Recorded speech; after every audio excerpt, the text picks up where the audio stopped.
प्यारे दोस्तों, जामपुर गांव के पास एक बहुत बड़ा पहाड़ी जंगल था। जंगल में बहुत किस्म के जानवर, दरिंदे परिंदे रहते थे। इसी जंगल के किनारे पर गांव से बाहर एक छोटा सा घर था। इस घर में एक विधवा औरत रहा करती थी जिसका नाम था अनीता। अनीता की उम्र लगभग 24-25 साल के करीब थी और उसका पति 2 साल पहले पेट की बीमारी के कारण इस दुनिया से चला गया था। अनीता बेसहारा थी। उसके पास अब कोई सहारा नहीं था। वो जंगल से लकड़ियां तोड़कर लाती और उन्हें बेचकर अपना गुजारा कर रही थी। वो बहुत गोरी चिट्टी औरत थी, सुंदर थी, सुशील थी, लेकिन हर वक्त उसके ऊपर गम सा सवार रहता था, क्योंकि गांव के कुछ लोग उसकी खूबसूरती और उसके अकेलेपन का फायदा उठाना चाहते थे। उसके साथ छेड़खानी भी करते थे, पर अनीता ने कभी किसी की बात का बुरा नहीं मानती थी। उसकी जिंदगी का मकसद बस अपनी जरूरत को पूरा करना था और किसी दिन काटने ही रह गया था। एक दिन अनीता जंगल में लकड़ियां चुनकर इकट्ठा कर रही थी कि तभी एक पेड़ से एक बड़ा सा बंदर उतारकर अनीता के पास आया और उसके सामने आकर दोनों पैरों पर खड़ा हो गया। जानवर तो जानवर होता है, इसलिए अनीता उस बंदर को देखकर घबरा गई।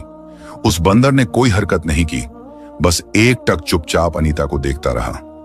यह देखकर अनीता का डर कुछ काम हुआ तो वो और उसमें धीरे से उसे बंदर की तरफ देखा और उससे कहा, तुम क्या चाहते हो? अनीता के बोलने पर बंदर ने कुछ नहीं कहा, बस चुपचाप निगाहें नीची कर ली, जैसे वो अनीता की बात समझ रहा हो। अनीता को जैसे खेल मिल गया हो। वो लकड़ियों को भूल गई। अब उसे देखकर मुस्कुराने लगी, लेकिन फिर वह थोड़ी देर के बाद अपनी लड़कियों के काम में लग गई।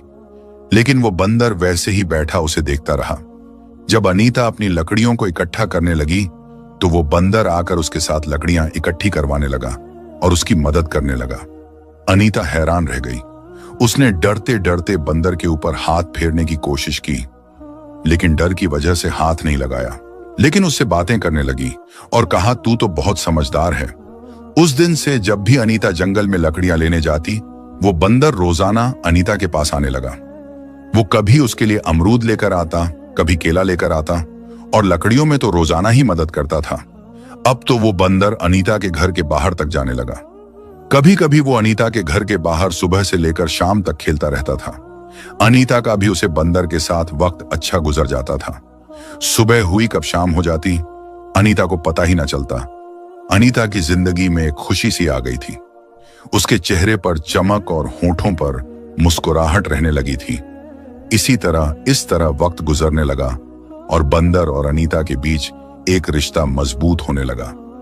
जब भी अनीता